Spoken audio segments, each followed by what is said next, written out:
ओम नमो भगवते वासुदेवाय। जय श्री कृष्णा, राधे राधे। शनिवार व्रत की बड़ी महिमा बताई जाती है।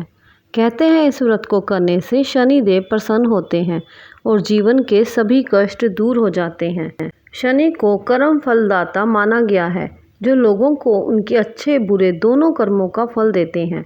अगर जातक की कुंडली में शनि की दशा शुभ हो तो व्यक्ति खूब तरक्की करता है। वहीं अगर शनि पीड़ित है तो व्यक्ति को तमाम कष्टों का भी सामना करना पड़ता है।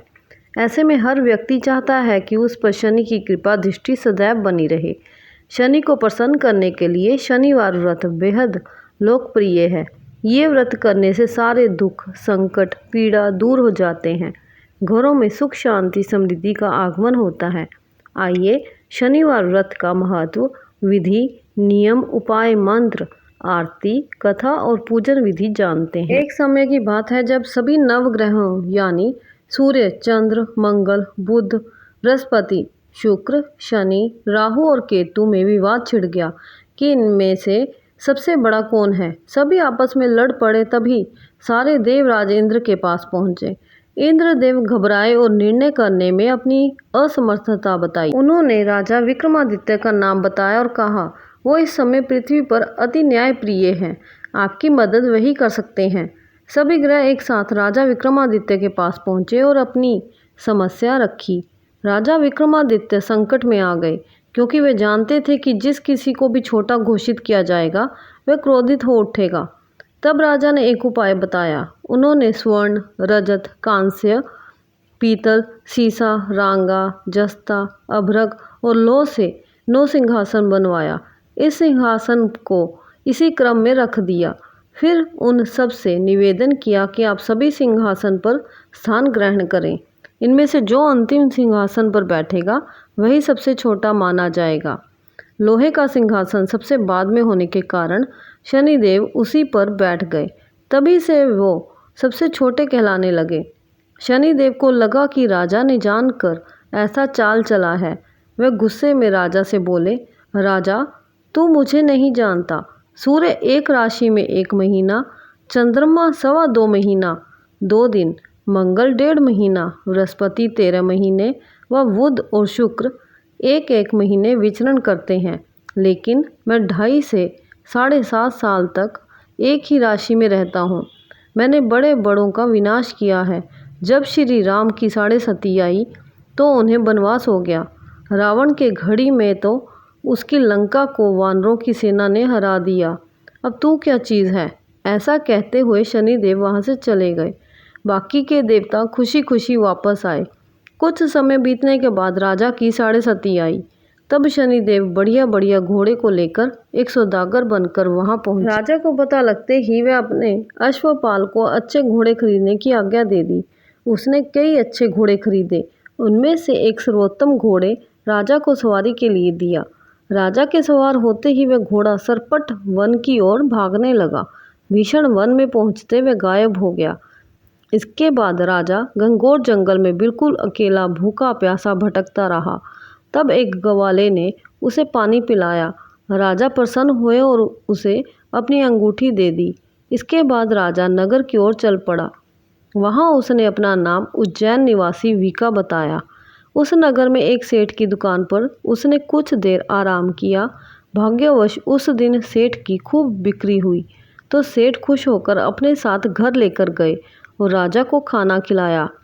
वहाँ उसने एक खूंटी पर एक हार टंगा देखा, जिसे खूंटी निगल रही थी।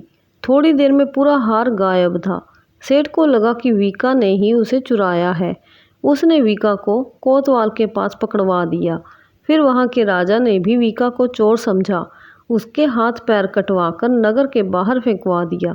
वहाँ से एक तेली गुजर रहा था, जिसे देख दया आई। उसने वीका को अपनी गाड़ी में बैठाया। इसके बाद उस राजा की शनि दशा समाप्त हुई। वर्षा ऋतु आने पर राजा मल्हार गीत गाने लगा।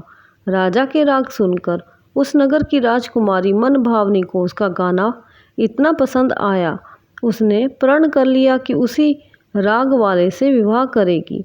राजकुमारी ने अपनी दासी को राग गाने वाले को ढूंढने भेजा। दासी ने पता लगाकर राजकुमारी को बताया कि वे एक चौरंगिया अपाहिज है, लेकिन राजकुमारी तब भी उससे ही विवाह पर अड़ी रही। अगले दिन वह अनशन पर बैठ गई कि विवाह करेगी तो उसी से करेगी। तो राजा ने अपनी राजकुमारी का विवाह उस अपंग राजा से करवा दिया। तब एक दिन राजा के स्वप्न में शनिदेव ने कहा, राजन देख, मुझे छोटा बताकर तुम्हें कितना दुख झेलना पड़ा है। राजा ने उनसे क्षमा मांगी, प्रार्थना करते हुए कहा कि हे शनिदेव, ये दुख किसी को ना दें। शनिदेव मान गए और कहा कि जो मेरी कथा और व्रत करेगा उसे मेरी दशा से कोई दुख नहीं झेलना पड़ेगा। व्यक्ति रोज चींटियों को आटा डालेगा, उसकी सभी मनोकामनाएं पूर्ण होगी। ऐसा कहते हुए शनिदेव ने राजा के हाथ पैर वापस कर दिए। सुबह आंख खुलने पर राजकुमारी ने देखा तो वह चौंक गई। फिर वीका ने उसे बताया कि वह कोई वीका नहीं बल्कि उज्जैन का राजा विक्रमादित्य है। सभी प्रसन्न हुए। सेठ को जब ये बात पता चली तो वह राजा से क्षमा मांगने लगा। राजा ने कहा कि इसमें किसी का कोई दोष नहीं, वह तो शनिदेव का क्रोध था। सेठ ने फिर भी राजा से अपने घर खाने पर जाने का निवेदन किया। सेठ ने कई प्रकार के व्यंजनों से राजा का सत्कार किया। साथ ही सबने देखा कि जो खूंटी हार निगल चुकी थी वही अब उगल रही थी। सेठ ने तहे दिल से राजा का धन्यवाद किया। फिर सेठ ने राजा से अपनी कन्या श्री कवरी के साथ विवाह करने का निवेदन किया। राजा ने इसे स्वीकार कर अपनी दोनों रानियां मन भावनी और श्री कवरी को लेकर उज्जैन नगरी चले गए। वहां राजा का खूब आदर सत्कार किया गया। सारे नगर में दीपमाला बनाई गई। राजा ने पूरे नगर में घोषणा की कि मैंने शनिदेव को सबसे छोटा बताया था, जबकि वही सर्वोपरि है। सारे अच्छे बुरे कर्म के कारक शनिदेव ही हैं। तब से सारे राज्य में शनिदेव की पूजा और कथा नियमित रूप से होने लगी। माना जाता है कि जो भी शनिवार का व्रत रख शनिदेव की इस कथा को सुनता व पढ़ता है, उसके सारे दुख दूर हो जाते हैं। बोलो शनि महाराज की जय। इस दिन सुबह जल्दी उठकर स्नान कर स्वच्छ कपड़े पहने। इसके बाद पीपल वृक्ष को जल अर्पित करें। पीपल के वृक्ष को जल अर्पित करें। सुबह लोहे से निर्मित शनिदेव की प्रतिमा को पंचामृत में स्नान कराएं। इसके बाद मूर्ति को चावलों से बनाए गए 24 दल के कमल पर स्थापित कर दें। फिर काले तिल, फूल, धूप, तेल, काले वस्त्र आदि से शनिदेव की पूजा करें। पूजा के बाद शनिदेव के 10 नामों का स्मरण करें और शनि मंत्रों का जप करें और साथ ही शनिदेव की आरती ज़रूर करें। बोलो शनि महाराज की जय।